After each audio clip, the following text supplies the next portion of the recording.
You're listening to Bedtime Stories with Meika Jay, a space to slow down, breathe deep, and fall asleep to stories that speak to your soul. Tonight's story is called The Stranger Who Knew My Name. Dim the lights, get comfortable, and let's begin. Close your eyes. Some nights, the world feels too heavy to carry, and some nights, all you can do is survive until the morning. Her name was Breonna Baxter. She was 26 when everything fell apart. A suitcase of clothes, a car that rattled when it idled, and a 2-year-old boy named Tyler who trusted her completely. They'd been sleeping in that car for 12 days. A faded blue two-door Civic that smelled like spilt milk and lemon-scented wipes. The back seat doubled as Tyler's crib. The trunk held everything else that still tied her to a life she used to have. She parked beneath streetlights, gas stations, grocery lots, sometimes behind a church, anywhere the darkness couldn't swallow them whole. One morning, she sat in the driver's seat at the gas pump, counting quarters on her thigh. The numbers didn't add up. They never did. 52 cents for milk, 30 for gas. Her stomach twisted when she looked back at her son, still sleeping, mouth open, cheeks round with innocence that the world hadn't yet tried to break. A truck pulled up to the next pump, rusty red paint, engine coughing smoke. An older man stepped out, very tall, broad shoulders under a flannel shirt, the kind of present that makes you instinctively reach for your door lock. He walked slow, no smile, no rush, just looking. Then, in a voice that was calm but too sure of itself, he said, You look like you could use a hand. Brianna froze. Men who said that usually wanted something first. Her heart thud loud enough to drown the rain. I'm fine, she said quickly. We're fine. He studied her for a moment, eyes unreadable, then nodded once, almost like a soldier being dismissed. He slipped a business card under her wiper, tapped the roof once, and left. When she finally picked up the card, her hands were shaking. Underneath it, folded so neatly it almost didn't seem real, was a $100 bill. That night, Tyler ate chicken nuggets instead of crackers. Brianna filled her gas tank halfway and paid cash for a cheap motel room. And for the first time in weeks, she slept lying down. 3 weeks had passed. The Civic was running on prayer and fumes. She was sitting outside a strip mall laundromat, watching the dryer spin when she saw the same red pickup crawl past. Her stomach dropped.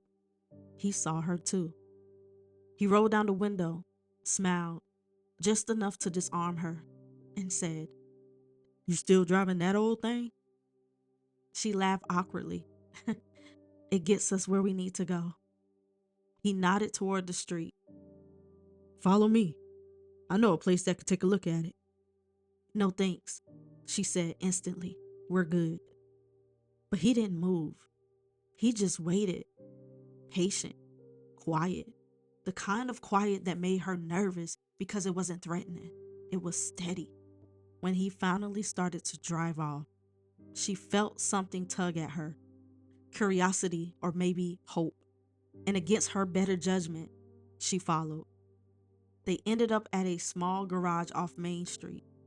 The man, Sam Jones, the name on the card, spoke to a mechanic, pointed to her car, then pointed to her. Within minutes, they had the hood up. Your radiator's leaking, one said. Tires are paper thin. Brianna swallowed hard. I can't afford. Sam raised a hand gently. You're not paying for it. I am. She stared at him like he had spoken another language because people didn't give things. They traded them. Why? She whispered. He shrugged. Because I can. She never forgot that answer. A month later, she saw him again by chance, outside a small diner on the edge of town. She was eating fries in the car while Tyler colored on a napkin.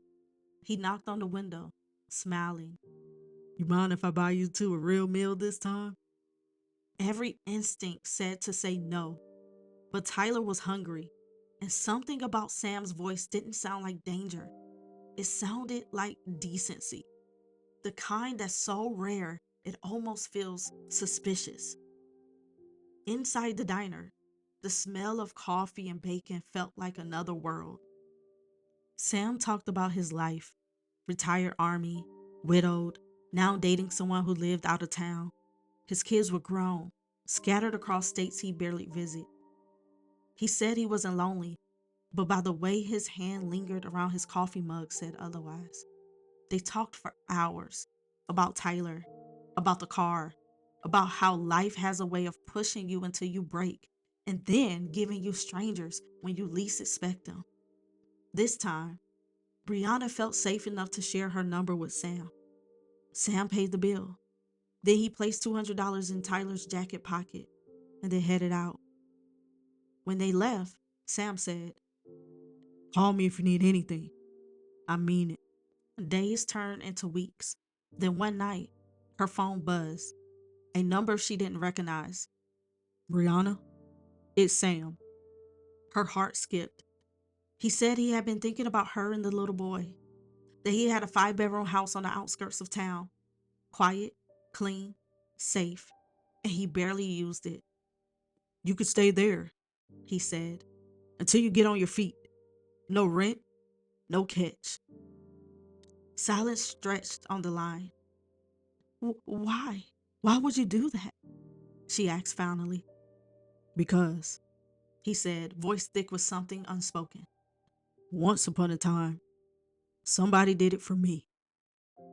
She cried after hanging up, quietly where Tyler couldn't see. Then she drove.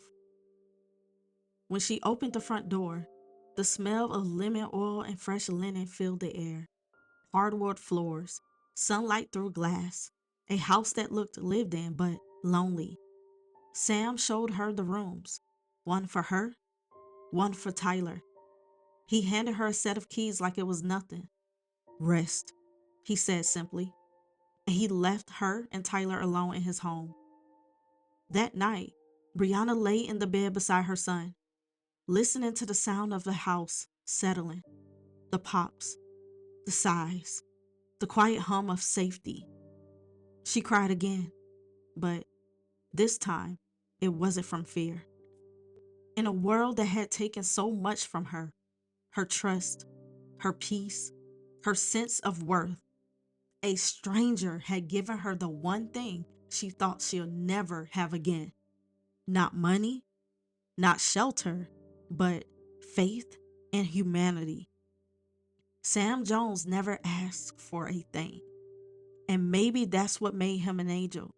The kind that doesn't announce itself. The kind that just shows up. Sometimes help doesn't shout. Sometimes it hands you a card, drives away, and leaves you wondering why the world suddenly feels a little less cruel. And that was more than enough. Thank you for listening. I hope you're able to sleep well tonight. I'll see you in the dark. Good night.